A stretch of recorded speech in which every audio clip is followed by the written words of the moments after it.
بود پادشاه، وزیرش 3 سوال کرد. وزیر 3 سوال کرد.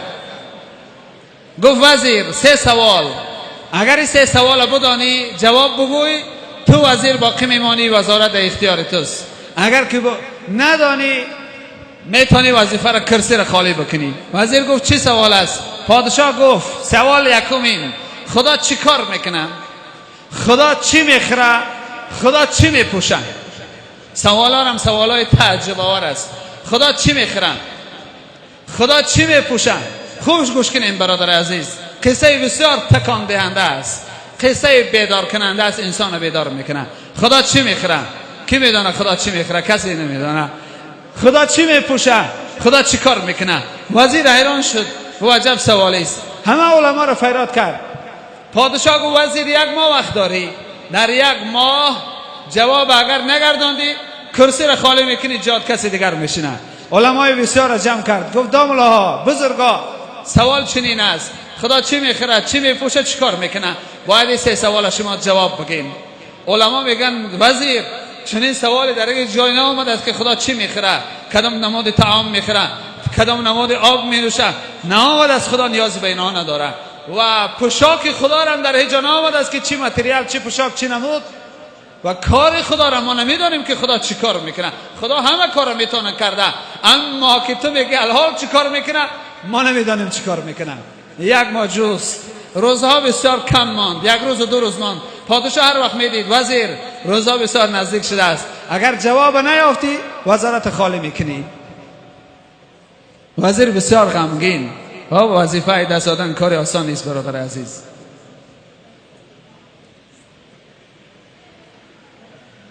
یک روز وزیر داخل قصر میشید. خوب گوش کنین برادر عزیز، شاید یادتان بمانه، شاید ایماناتان در تکان بشوند. وزیر داخل قصر میشید. یک غلام سیاه پوستی در سر رش ایستاد. نگاه کرد که وزیر بسیار زیق است. گفت جناب وزیر چرا زیق هستین شما؟ گفت آلی بعضا ما کس به نظر نمیگیریم، یه نفری را به نظر نمیگیریم که پیش خدا همون بلند است برادر عزیز.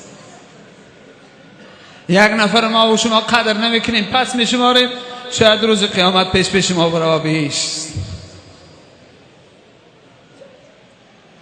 گفت تو غلام به کار ما چی؟ تو به کار ما کارگیری چی؟ تو مسائل ما را نفهمی، چی کار داری به من؟ غلام گفت که جناب وزیر بگو، شاید که خدا از کارساز اما سبب هست، شاید که به واسطه من. گفت به واسطه تا هرگز حل نمیشه، به تشویش باش. نظرش نگرفت. زمانهای حضرت موسی بود. حضرت موسی علیه السلام عالما در برابر که یک کس به نظر نمیگیره، حضرت موسی الله مهربان گفت موسی کسی را بیاو که از تو پس باشد. حالا تواضع پیغمبرا را ببینیم. چنین تواضع نباشه برادر عزیز، ما و شما بالا نمیریم پیش خدا، مقام هم بالا نمیشوند.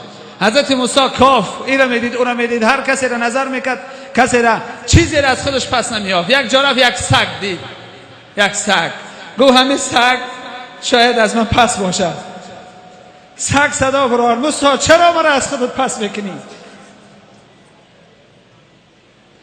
ترم خدا خلق کرده است، مرم خدا خلق کردگی است، چرا مرا نظری پس میگیری؟ حضرت موسی گریان شد. خدایا گفت من از خودم پس کسی را نمیآورم. چنین تواضع بود برادر عزیز. جای میشه ما کسی را به نظر نمیگیریم که ولی خدا همون است، اهل دعا همون است، اهل نفس همون است. غلام وزیر نظر نگرفت، سختش گرفت. غلام کو بگو. گفت که پادشاه سوال داده است. گفت چی سوال؟ گفت 3 سوال است. خدا چی میخره؟ خدا چی میپوشه؟ خدا چی کار میکنه؟ گفت نمیدونی خدا چی میپوشه؟ گفت نمیدونم. گفت من میدونم. غلام گفت چی میپوشه خدا؟ گفت خدا ستار العیوب است، از عیب بنده میپوشه، عیب ما و توی گناهگار رو میپوشه. گفت در خاکای فات بکشم غلام، تو غلام نیستی، تو پادشاهی. عجب مشکلی من را آسان کردی. دوم سوالش میدانی؟ گفت دوم سوال بگو. خدا چی میخره؟ گفت میدانم چی میخره. گفت چی میخره خدا؟ خدا غم بنده میخره، خدا غم بنده میخره. بنده من چرا از من دور هستی؟ خدا غمی میخوره که چرا بنده من از درگاه من دور است، چرا بنده من گناهگار است، گناه میکنه. بنده من تو را دوست میدارم. حدیث قدسی است این لک محب فبحق کل محبا. بنده من تو را دوست میدارم. خدا میگه همه ما او شماره یا ابن آدم این لک محب، من تو را دوست میدارم. تو را قسم می تو مرا دوست بدار. خدا میگه مرا دوست بدار، من تو را دوست میدارم. چرا تو مرا دوست میداری؟ تو را مرا دوست بدار. خدا غمی بنده میخوره که بنده چیوه از راه خدا دور شده است.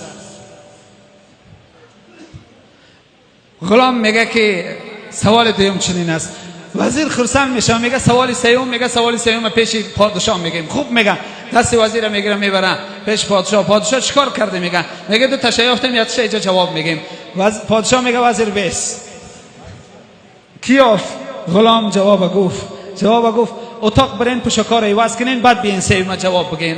میرم پوشاکای وزیر غلام میپوشه. غلام و وزیر میاین نزدیک. پادشاه میگه بیس وزیر. غلام بالای تخت وزیر میبراید. میگه جناب وزیر، میگه میدونی خدا چیکار میکنه؟ میگه نمیدونم. میگه خدا را کارش نمیبینی در یک لحظه وزیر غلام میکنه غلام وزیر. این کار خدا است.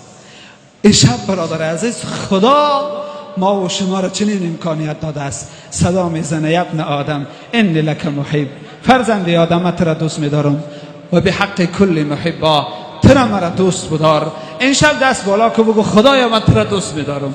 من آمدم با تو صلح بکنم.